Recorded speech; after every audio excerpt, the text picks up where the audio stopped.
መጽሐፈ ኢዮብ ምዕራፍ 2 ላይ ተመልከቱ። አንተ በተመሳሳይ ሰዓት ልጆቻችን አለቁ ማሳ ላይ፣ በተመሳሳይ ሰዓት ሀብታችን ማሳ ላይ አለቀ፣ እርሻችን ላይ አለቀ። በተመሳሳይ ሰዓት እነሆ ማሳችን ላይ ከብቶቻችንን አለቁ፣ ሰራተኞቻችንን አለቁ። እንደገና ሲቀጥል የአንተ ሰውነትን በትል ተመታ። አሁን እግዚአብሔር እያልክ እስከ መቼ ትኖራለህ? ካደውና ሙት ብላ ልቡን ልትከፍለው ስትል ኢዮብ ምን አለ? ራቅየ ወጻይኩም ከርሰ እምየ ወራቅየ ትመየጥ ውስተ ማኅፀነ ምድር። አንቺ ከደካማ ሴቶች አንዷ ደካማ ነች። ደካማ ሰው ብታገኝ ልቡን ከፍለሽ ለዲያብሎስ ትሰጪዋለሽ። እግዚአብሔር ደግሞ በተከፈለ ልብ አይከብርም፣ አይነግስም። በአንድ ልብ ነው እግዚአብሔር የሚመሰገነው። ስለዚህ አንቺ ወደ ፈለግሽው መሄድ ትችያለሽ፣ እኔ ግን ወደ መቃብር ማኅፀን እስከምመለስ ድረስ እግዚአብሔርን አልክደውም አለ። ክብርና ምስጋና ለመድኃኒዓለም ይሁን። አያችሁት? እንዲህ አይነት ደካማ ሴቶች አሉ፣ ደካማ ወንዶችም አሉ። ለምሳሌ አቢግያና ናባል የሚባሉ አሉ። አቢግያ ጠንካራ ሴት ሆና ቤቷን ስትመራ አምላኳን ስታመልክ ክብር ለሚገባው ክብር ስትሰጥ፣ እነሆ ናባል የሚባለው ባለቤቷ ግን ክብር ላለው ክብር የማይሰጥ እግዚአብሔርን የማያውቅ ደካማ ነበረ። ስለዚህ በትዳር ውስጥ አንድ ልብ ያስፈልጋል። ሚመናል ስንት ልብ ያስፈልጋል? ስንት ልብ ያስፈልጋል? የሁላችንንም ልብ መድኃኒዓለም አንድ ያድርግልን። አሜን በሉ። ስንት ያድርግልን? አምላካችን እግዚአብሔር ልባችንን አንድ ያድርግልን። በተከፈለ ልብ እግዚአብሔር ስለማይከብር ማለት ነው። ስለዚህ አንደኛው ልብን የሚከፍል ትዳር ነው የምላችሁ። ከተከፈለ ትዳር እግዚአብሔር ይሰውራችሁ። ሁለተኛው ልብን የሚከፍል ምግብ ነው። ዛሬ አሁን ሰዎች በምግብ ልባቸው ተከፍሏል። ማን ጾም ነው? ሰኔ ጾም ነው አይደለ? ሰኔ ጾም ነው። በምግብ ልባቸው አልተከፈለም። እኔ አመጣዋለሁ እናንተ ብትደብቁት። አሳ ይበላል አይበላም? አይበላም አይደለ?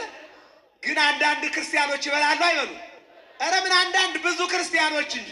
አንዳንዶቹ ምን ይላሉ? ወደ ንስሐ አባታቸው ይደጉሉና አባቴ ይላሉ። አቤት ይላሉ መምህሩ። አሳ ይበላል አይበላም? ምን አመጣው በጾም ይህንን? አሁን ይህን ጥያቄ ምን አመጣው? ልብን የሚከፍል አሁን አሳ የብዙዎችን ልብ ከፍሏል። እነ እከሌም እኮ ይበላሉ፣ እከሌ ሲበላ አይቼዋለሁ፣ እከሌ እኮ አሳ ቤት ሲገባ አይቼዋለሁ፣ እከሌ እኮ ሆቴል ሲገባ አይቼዋለሁ፣ ስጋ ቤት ሲገባ አይቼዋለሁ። በዚህ ልባቸው የሚከፈል ሞልቷል። ባጭሩ ግን አሳ ቆስጣ ወይም ደግሞ ጎመን አይደለም። አሳ ምንድን ነው? ስጋ ነው አይደለ? ምንድን ነው ንገሩ? ስጋ ነው። በዚህ ልባችሁ የሚከፈል ሰዎች እግዚአብሔር አምላክ ወደ ሕይወታችሁ ይመልሳችሁ። አሜን በሉ። ማን ይመልሰን? እግዚአብሔር ወደ ሕይወታችን ይመልሰን። አዎ በሌላ መልኩ ቅድም ወደ ነበርኩበት ታሪክ ልመልሳችሁ። ያዕቆብና ኤሳው አደጉ። መጀመሪያ እንዳይወለድ እግሩን ይዞታል። ሁለተኛ ካደጉ በኋላ ኤሳው ጫካ ለጫካ ያዕቆብ ቤት ለቤት አደጉ። ከዕለታት በአንድ ቀን ኤሳው ጫካ ውሎ አደን አጦ ጠውልጎ ተስፋ ቆርጦ ወደ ቤቱ ሲመጣ እናቱ ከቤት የለችም፣ እምዬ የለችም። እንጀራ ልጅ ርቦሃል፣ ፊትህ ጠቁሯል፣ ከንፈርህ ደርቋል፣ እስካሁን እኮ ምግብ አልቀመስክም ብላ ወደ ጓዳ የምትሮጥ እናቱ የለችም። ከኔ ጋር ናችሁ አይደለ? እግዚአብሔር ከሁላችን ጋር ይሁን። የለችም። በሌላ መልኩ ያለው ማን ነው? ወንድሙ ነው ያለው። ማን ነው? ያዕቆብ። ያዕቆብ አለው። አቤት አለ። ከጫካ ነው የመጣሁት። ዛሬ ወፍ ያልያዛችልኝም አደን ወጥቼ ነበር፣ አደንም አላገኘሁኝም። አሁንም ስመጣ ደግሞ እናቴ የለችም። ስለዚህ ርቦኛል፣ እንደምታየው ከንፈሬም ደርቋል፣ ፊቴም ጠውልጓል። ደከምኩኝ። አዎ አላገኘሁም፣ መጥቻለሁ። አሁን ደግሞ ተርቤያለሁና እባክህ ወንድሜ የሚበላ ነገር ስጠኝ፣ ወጥ እየሰራ አይቻለሁ አለ። ያዕቆብ ምን አለው? እዚህ ምግብ ለመብላት አንድ ቅድመ ሁኔታ ያስፈልጋል አለ። ምንድን ነው አለው? ብኩርናህን ስጠኝና እንደምታየው ይሄ ወጥ በጣም ያማረና የጣፈጠ ወጥም ነው። እንጀራውም እናታችን ጥሩ እንጀራ ጋግራለች። ከእንጀራው ከመኗናው እንጀራ ቆርሼ ከወጡም ጨልፌ እንድሰጥህ ብኩርናህን ስጠኝ አለ። እየሰማችሁ ነው አይደል? ልቡ ተከፈለ ይላል። ምኑ ተከፈለ? በምንና በምን ተከፈለ? በብኩርናና በምግብ ተከፈለ። አዎ ዛሬም እኮ በሃይማኖትና በገንዘብ ልቡ ያልተከፈለ ማን አለ? ኦርቶዶክስ ሆኖ ወደ ሌላ ይሄድና ምን ሆነ ነው ስትሉት ኦርቶዶክስ ጥሩ ሃይማኖት ናት፣ ግን ገንዘብ የላትም ይላል። ምን የላትም? ደሞዝ የለም ይላል። ምን የለም? ቤተ ክርስቲያን የምታድሉ ጸበል ነው፣ የምታድሉ መስቀል ነው፣ የምታድሉ እምነት ነው እንጂ ብር አታድሉም ይላል። እየሰማችሁ ነው አይደል? አያችሁት? ምን አለ?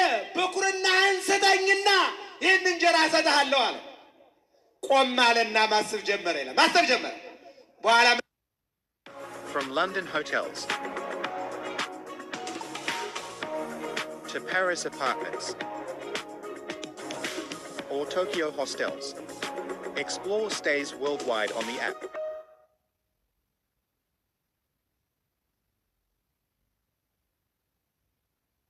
ማለና ማሰብ ጀመረ ይላል። ከኢትዮጵያ ኦርቶዶክስ ተዋሕዶ ቤተክርስቲያን ወጣው የሄዱ ስንት ሰዎች አሉ መሰላችሁ? ዛሬ ቲክቶክ ላይ ዛሬ ሚዲያ ላይ ሲያቀራሩ የምታዩዋቸው ቤተክርስቲያን ያሳደገቻቸው አጥብታ አብልታ ልብሳ ያሳደገቻቸው ዛሬ ግን ሌላ ነገር ፈልገው የሄዱ እንጂ ሃይማኖት ፈልገው አይደለም። እየሰማችሁ ነው አይደል? አዎ እንደ ኤሳው ለምስር ወጥ ብሎ ብኩርናውን እንደሸጠው ለብር ብለው ሃይማኖታቸውን የሸጡ ናቸው። እንደ ኤሳው ለጊዜያዊ ምግብ ብሎ ለወንድሙ ብኩርናውን አሳልፎ እንደሰጠ ለጊዜያዊ ጥቅምና ተብረቅራቂ ነገር ዘላለማዊቷን ሃይማኖት የሸጡና የለወጡ ናቸው። አዎ ምግብ ልብ ይከፍላል ያለው ለዚህ ነው። በምግብ ልባችንን ከመክፈል እግዚአብሔር ይሰውራል። አንድ ታሪክ እንጨምርበትና ወደ ሶስተኛው ነድ አጠር አደርገዋለሁ። እግዚአብሔር ከሁላችን ጋር ይሁን። ኦሪት ዘፍጥረት ምዕራፍ 3 ቁጥር 6 ላይ እናታችን ሔዋንን አባታችን አዳምን እናገኘዋለን። እግዚአብሔር ወገብሮ እግዚአብሔር ለአቡነ አዳም እመሬተ ምድር እግዚአብሔር አዳምን ከመሬት ሞሪያ ተራራ ላይ አንድ ጭብጥ አፈር ወሰደና ምን አደረገው ይላል? ሰው አደረገው። እሳት፣ ውሃ፣ ነፋስ፣ መሬት እነዚህ ወደ ሸክላነት መጡ። ነባቢት የምትናገር ልባዊት የምታስተውል ሕያዊት ዘላለማዊ ሆነች። ወነፋ ላይ ለሁ መንፈሰ ሕይወት ኦሪት ዘፍጥረት ምዕራፍ 2 ቁጥር 7 ላይ እፍ አለበት ይላል። ያ ሸክላ የነበረው ሰው ሆነና መናገር ጀመረ። ክብርና ምስጋና ለመድኃኒዓለም። መስማት ጆሮው ሰማ፣ ዓይኑ አየ፣ ከንፈሩ ተንቀሳቀሰ፣ እጁ ዳሰሰ፣ እግሩ ተራመደ፣ አፍንጫው ተነፈሰ። እየሰማችሁ ነው አይደለ? አዎ የእግዚአብሔር መግቦት ወደ እሱ ሲመጣ ማለት ነው። ወተከለ ሰለስተ ዕፀ ሕይወት በዲበ ምድር። አዎ አራት መሰረታዊ ነገሮች ልብስ፣ መጠለያ፣ ምግብ፣ ኦክስጅን፣ አየር አራቱን ሰጠና ወአንበሮ ውስተ ገነት በገነት አስቀምጠው።